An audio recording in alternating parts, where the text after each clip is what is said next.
Comme ça, nous allons procéder cette année. Et on pourra lire, on va lire. Papa m'accorde 15 minutes. Nous sommes à 10h02. Et cette année, nous parlons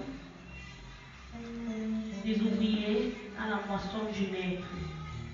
Et le sous-thème que nous avons commencé à développer cette semaine, c'est la providence divine.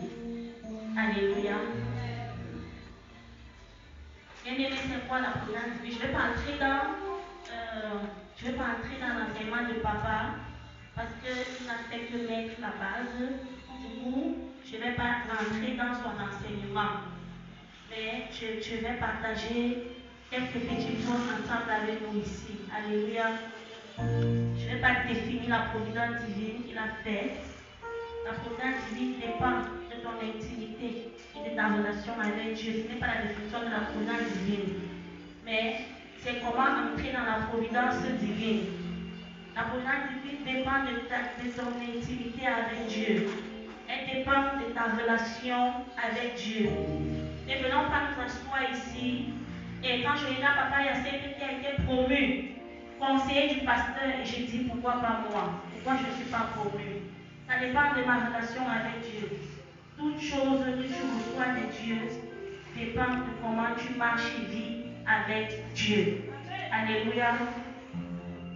Dieu n'utilise pas un homme et le laisse sans rien. Alléluia. Bien-aimé, Dieu ne t'utilise. Si tu as une base disponible pour Dieu, il ne t'utilise pas et te laisse sans rien. Il prévoit toujours une bénédiction pour toi, en son temps et non en notre temps. Alléluia. Raison pour laquelle nous devons nous arranger pour être une base disponible et surtout utile pour le Seigneur. Parce que nous venons dans la présence du Seigneur, mais excusez-moi le thème, est-ce que nous posons la question de savoir est-ce que je suis utile à Dieu? Alléluia. Oui, je suis en base, je suis là, dans sa présence, mais est-ce que je suis utile? Pourtant, chacun de nous ici attend la provision divine. Qui n'aimerait pas? Qui n'aimerait pas? Alléluia. Maintenant, tout dépend de ta disponibilité. Est-ce que je me laisse conduire par le Saint-Esprit? Est-ce que je me laisse conduire par Dieu? Est-ce que je cherche premièrement la volonté de Dieu en toutes choses? Est-ce que c'est le cas? Bien-aimés, je suis en train de nous amener quelque part et nous allons comprendre.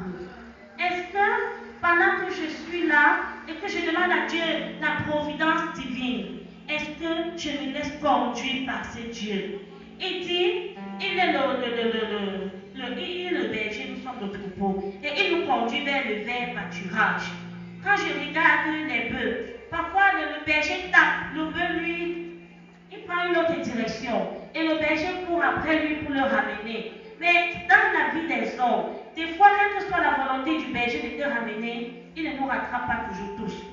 Or, est-ce que nous posons la question de savoir, est-ce que je me laisse conduire par le Saint-Esprit? Et nous savons tout ce qui englobe être conduit par le Saint-Esprit. Nous savons tout ce qui englobe, est-ce que je cherche réellement la volonté de Dieu? Alléluia. Ce n'est pas le lien indiqué pour développer tout ça. Quand la Bible parle des grands hommes, bien-aimé, la Bible nous parle des rois, même des grands hommes. Et si vous lisez le livre de ces rois et de ces grands hommes, il n'y a pas un seul qui n'ait sacrifié ni obéi à Dieu. Alléluia. Tous ont sacrifié quelque chose. Tous ont obéi à la voix de Dieu. Et ils ont été terriblement bénis par ce Dieu-là. Alléluia. Ils ne se sont pas fatigués sur le chemin. Ils ont attendu. Ils ont attendu. Il y a plein d'hommes dans la Bible dont le Seigneur appelait l'homme selon mon cœur. Et quand tu lis l'histoire de Job, depuis ma mort, Dieu lui a tout donné. Et après, Dieu a tout enlevé. A-t-il régné Dieu? Non. Et Dieu peut miser sur toi. Bien-aimé, est-ce que Dieu peut miser sur toi et moi? Connaissons Dieu. Est-ce que le pasteur ici peut miser sur toi et moi? Est-ce que, ou papa, elle a une petite, j'ai confiance en elle? Est-ce que c'est le cas? Est-ce que quand papa pose la question dans le forum, moi je serai occupé demain, est-ce que tu seras là? Il ne peut pas déterminer que Karine sera là. Il ne peut pas miser sur moi. Alléluia, c'est un problème. Ces grands hommes-là de la Bible, à l'image d'Abraham, est-ce que je vais vous développer son histoire? Mais le Seigneur dit, tu serais le père d'une multitude, d'une nation. Un homme qui n'avait pas d'enfant. Mais Dieu disait que tu serais le père de la nation. Et l'obéissance, le sacrifice arrivé au niveau où Dieu a dit, voilà un fils pour toi. Et Dieu a dit, va me le donner. Et il est allé à la montagne avec ce fils qu'il avait tant pleuré à Dieu pendant 100 ans. Est-ce que le Seigneur trouve encore des hommes pareils à Golgotha dans ce ministère? Nous espérons à la providence divine. Ça arrive dans nos vies parce que le Seigneur nous aime. Parce qu'il veut nous prouver encore qu'il nous aime. Alléluia. Regardez, quand Salomon a prié à Dieu, il n'a pas dit, Seigneur, donne-moi la sagesse et l'intelligence pour que je puisse assujettir tous ces hommes par ma sagesse. Il a dit pour que je puisse conduire le peuple que tu m'as donné. Alléluia. Et pendant que Dieu a donné la sagesse et l'intelligence à Salomon, il a béni d'une multitude de biens. Il était un homme tellement riche. Et il mettait sa sagesse au service de la justice. Il a fait avec ces deux mamans qui sont venues avec un bébé. Un bébé étant mort, l'autre maman a volé le bébé de l'autre qui dit c'est mon enfant. Ils sont arrivés devant le roi. Le roi dit ok, voilà ce qu'on va faire. On va diviser ce bébé en deux et chacun va partir à une partie. Celle qui avait volé le bébé a dit oui, je suis d'accord. Et la sagesse a fait comprendre au roi que le bébé appartenait à celle qui disait non, ça va. Et c'est comme ça que la vérité a été restaurée. Pourquoi est-ce que nous allons toujours prier pour dire Seigneur, moi? Pourquoi?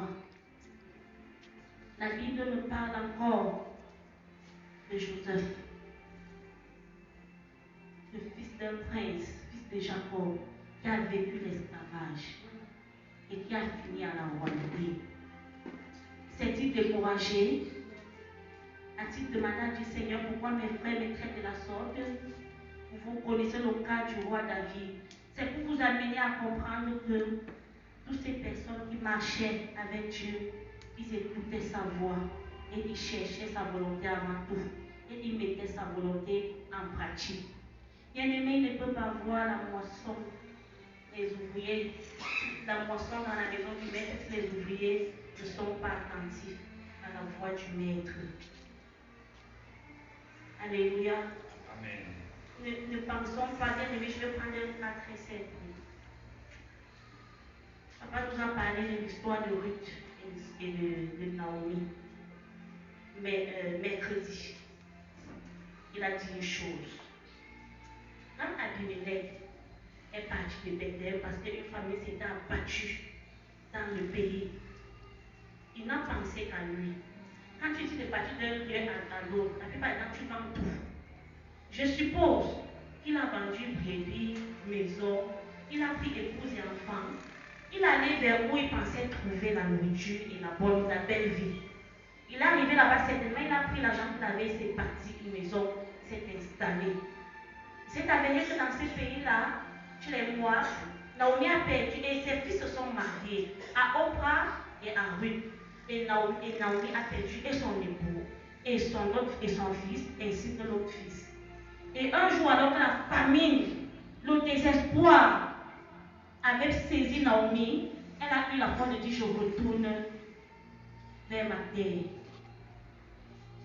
Elle a eu la foi de dire, je retourne vers ma terre. Et en chemin, elle a dit à ses deux belles filles, rentrez vers votre famille. Rentrez vers vos familles. Vraiment, merci pour votre amour, mais partez. Pendant que Oprah est partie, Ruth a dit, non, je pars avec toi. Bien aimé, en ce moment-là, Naomi, Ruth, qu'est-ce que Naomi avait, dont Ruth avait besoin? Avait-elle de l'argent?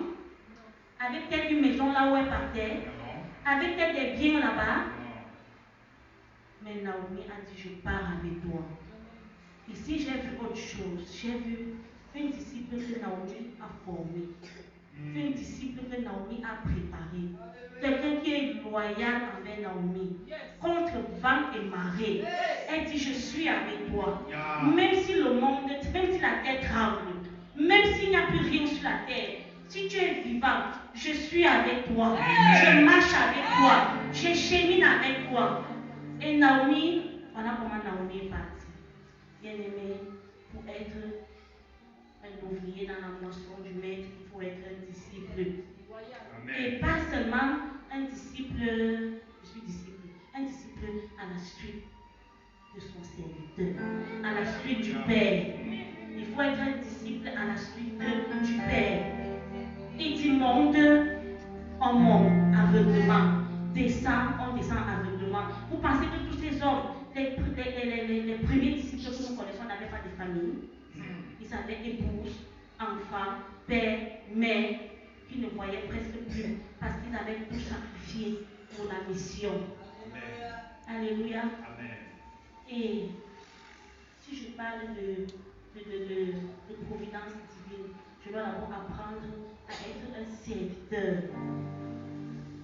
Je dois apprendre à être un disciple loyal. Je dois apprendre à sacrifier. Alléluia. Moi, je ne peux pas finir sans parler de quelque chose parce que papa nous a instruit le panier de l'alliance qui est posé sur l'autel. Bien aimé, la parole de Dieu est claire là-dessus. Malachie 3, verset 10.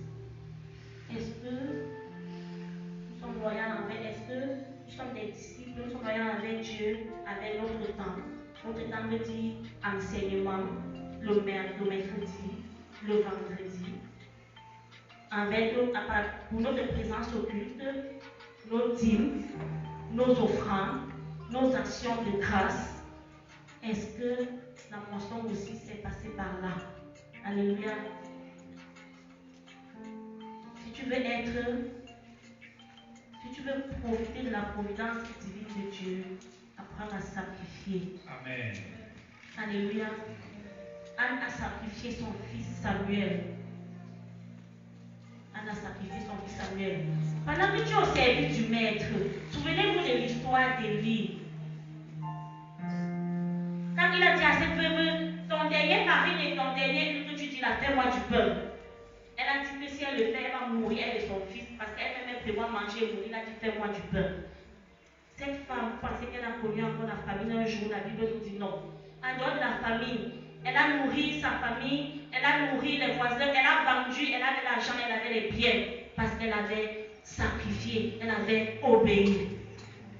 Quand Élisée se rendait chez cette femme de distinction, et qu'elle lui donnait à manger, elle lui donnait de l'eau pour se laver, elle a bâti une chambre haute.